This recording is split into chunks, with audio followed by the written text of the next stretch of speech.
इस बात को समझते हैं, इसकी चर्चा करते हैं कि जब सारी क्रियाएं करने को मना किया है तो सुमिरन करने पे इतना जोर क्यों दिया है। कबीर साहब, दादू साहब, गुरु महाराज, सारे केवल संतों ने आज थोड़ा इस विज्ञान को समझते हैं।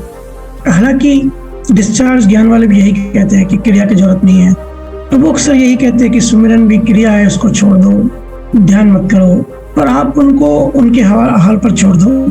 छोटी सी भौतिक विज्ञान में इतने सारे डिपार्टमेंट्स हैं, पूरी जिंदगी इंसान पढ़ाई करता है फिर भी एक ही डिपार्टमेंट समझ पाता है, और आध्यात्मिक विज्ञान तो उससे बहुत आगे की बात है। फिर भी संतों की कृपा है कि इतनी आसान भाषा में मोटा मोटी हमको कॉन्सेप्ट सब समझा के गए।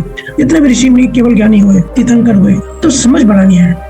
और कुछ बातें सत्य होकर भी प्रैक्टिकल नहीं होती, और अगर कोई भी बात प्रैक्टिकल नहीं है तो हमारे डायरेक्ट काम की नहीं है। जैसे कोई कहे कि मैं लाइट की स्पीड से रॉकेट बनाऊंगा, तो फिलहाल ऐसी कोई टेक्नोलॉजी अवेलेबल है नहीं, तो ये बात तो सत्य है कि ये ऐसा थ्योरेटिकल पॉसिबल है, बोलने लिखने में ठीक है, लेकिन प्रैक्टिकल नहीं है। लाइट की स्पीड से कोई मशीन आज तक बनी नहीं है कि कोई दावा करे कि मैं लाइट की स्पीड से आगे ज्यादा स्पीड से ट्रेवल कर सकता हूँ। बात सही है, कुछ तत्व है जो लाइट की स्पीड से आगे जा सकते हैं, बट प्रैक्टिकल नहीं है। प्रैक्टिकल क्यों नहीं है? क्योंकि इतनी स्पीड में जो ह्यूमन बीइंग का जो शरीर है, जो 5 तत्वों का जो शरीर है, वो शरीर ही जल जाएगा। इतनी स्पीड में ट्रेवल करना प्रैक्टिकली पॉसिबल नहीं है। तो ये बात सत्य होके भी असत्य है। या जैसे अध्यात्म में कहते हैं कि मैं आत्मा हूँ। अब ये हिंदुस्तान में हर किसी को पता है कि भाई मैं आत्मा हूँ। हम पैदा होते हैं और सुनते हैं गीता साहब, आत्मा न जन्मती है न मरती है, सिर्फ रूप बदलती है। बात किसने नहीं सुनी, सब मन में ही बैठे हैं। मैं आत्मा हूँ, फिर भी आत्मा किसी को पता नहीं है। बात तो सही है तो आत्मा ही, पर प्रैक्टिकल नहीं है। प्रैक्टिकली हर कोई मन में ही बैठा रहता है। जो भी शरीर से होता है वो सब क्रिया है, क्रिया है ही। लेकिन इसका मतलब ये थोड़ी है कि कुछ भी ना करे और बैठ जाए सब छोड़ के और कोमा में चले जाएं। अगर हम कर्मों के हवाले सब छोड़ देंगे कि भाई जैसे कर्म कराते हैं वैसे हम भोगते हैं, बाकी तो कुछ करने की जरूरत नहीं है, तो जानवर और हम में क्या फर्क है? जानवर भी 100% अपना कर्म भोगते हैं, कोई पुरुषार्थ ना करने की समझ है ना वो कर पाते हैं।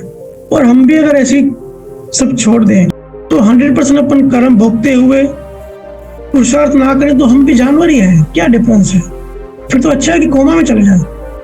जिस तरह कर्म बंधन या राग द्वेष क्रिया मतलब शरीर के द्वारा होता है, वैसे ही मुक्ति भी शरीर द्वारा ही होती है। सीधी बात है ना, जिस रास्ते आए हो अगर वापस जाना तो उसी रास्ते वापस जाओगे ना। जब कर्म शरीर के द्वारा बनता है, हम कहते हैं ना कर्म नए नए कर्म मत बनाओ, नए नए कर्म मत बनाओ, राग द्वेष मत करो, तो होता तो शरीर की वजह से ही है ना। माध्यम तो शरीर ही होता है। जीवात्मा तो डायरेक्ट बात कर नहीं सकती। इसका विज्ञान समझते हैं। शरीर जो है ना मन से जुड़ा हुआ है। जो भी शरीर से होगा मन उसके अकॉर्डिंग काम करेगा। ये बात समझने की है। अब मुलाकात तो शरीर के संजोग से हुआ, वो बड़ा है, और छोटे एक्टरों की मुलाकात हुई शरीर के संजोग से। ये मैं इसलिए कह रहा हूँ क्योंकि ये मैंने प्रैक्टिकल देखा है।